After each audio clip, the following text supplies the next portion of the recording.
नमस्कार भक्तों, आज हम सुनेंगे तुलसी विवाह की अत्यंत पवित्र, चमत्कारी और मन को छू लेने वाली कथा। कहते हैं कि जो भी श्रद्धा और भक्ति भाव से इस कथा को सुनता है, उसके जीवन के सभी दुख, कष्ट और बाधाएं दूर हो जाती हैं। तो आइए पूरी श्रद्धा के साथ कथा आरंभ करते हैं। बहुत समय पहले की बात है। देवताओं और दैत्यों के बीच निरंतर युद्ध हुआ करता था। उसी समय एक अत्यंत पराक्रमी और शक्तिशाली दैत्य उत्पन्न हुआ, जिसका नाम था जालंधर। जालंधर साधारण दैत्य नहीं था। उसका तेज इतना प्रचंड था कि बड़े बड़े देवता भी उससे भयभीत रहते थे। कहा जाता है कि उसका जन्म दिव्य तेज से हुआ था, इसलिए उसमें असाधारण शक्ति थी। समय बीतने पर जालंधर का विवाह एक अत्यंत पवित्र, पतिव्रता और धर्मनिष्ठ स्त्री वृंदा के साथ हुआ। वृंदा भगवान विष्णु की परम भक्त थी। वह प्रतिदिन स्नान करके तुलसी, दीप और पुष्पों से भगवान विष्णु की पूजा करती थी। उनका मन पूर्णतः भक्ति में लीन रहता था। वह अपने पति की लंबी आयु और विजय के लिए प्रतिदिन व्रत और पूजा करती थी। वृंदा जी के पतिव्रत धर्म की शक्ति इतनी महान थी कि जालंधर युद्ध में कभी पराजित नहीं होता था। जब भी देवता उससे युद्ध करते, वृंदा की तपस्या और सतीत्व की शक्ति उसके चारों ओर एक अदृश्य कवच बन जाती थी। इंद्र, वरुण, अग्नि और अन्य सभी देवता जालंधर से हारने लगे। धीरे धीरे उसका अहंकार बढ़ता गया। उसने स्वर्गलोक पर आक्रमण कर दिया। देवताओं के सिंहासन हिलने लगे।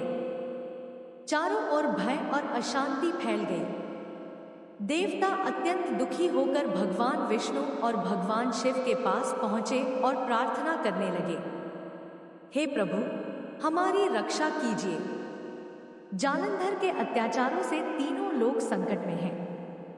भगवान शिव ने देवताओं की रक्षा के लिए जालंधर से युद्ध किया। युद्ध कई दिनों तक चलता रहा। आकाश में अस्त्र शस्त्रों की गर्जना होने लगी। लेकिन आश्चर्य की बात यह थी कि जालंधर को कोई हानि नहीं पहुंच रही थी। तब भगवान शिव ने ध्यान लगाया और जाना कि उसकी शक्ति का कारण उसकी पत्नी वृंदा का अटूट पतिव्रत है। जब तक वृंदा जी का सतीत्व अक्षुण्ण रहेगा, तब तक जालंधर को कोई नहीं हरा सकता। तब धर्म की रक्षा के लिए भगवान विष्णु ने एक लीला रची। उन्होंने जालंधर का रूप धारण किया और वृंदा जी के सामने प्रकट हुए। वृंदा जी ने उन्हें अपना पति समझकर उनके चरण स्पर्श किए और स्वागत किया। जैसे ही उनके मन में यह भाव आया कि उनके पति युद्ध से लौट आए हैं, उसी क्षण उनका पतिव्रत धर्म भंग हो गया। उधर युद्ध भूमि में जालंधर की दिव्य शक्ति समाप्त हो गई। भगवान शिव ने उसी समय अपने त्रिशूल से जालंधर का वध कर दिया। कुछ समय बाद वृंदा जी को सत्य का ज्ञान हुआ। उन्होंने देखा कि उनके सामने स्वयं भगवान विष्णु खड़े हैं। यह जानकर उनका हृदय पीड़ा से भर गया। उनकी आंखों से आंसू बहने लगे। उन्होंने दुख और क्रोध में भगवान विष्णु से कहा, प्रभु, आपने धर्म की रक्षा के लिए यह किया, परंतु मेरा सतीत्व भंग हो गया। मैं आपको श्राप देती हूँ कि आप पत्थर रूप में परिवर्तित हो जाए। भगवान विष्णु ने वृंदा जी के श्राप को विनम्रता से स्वीकार किया। उसी क्षण वे शालिग्राम स्वरूप में प्रकट हो गए। अपने पति के वियोग और इस घटना के दुख से वृंदा जी का हृदय टूट गया।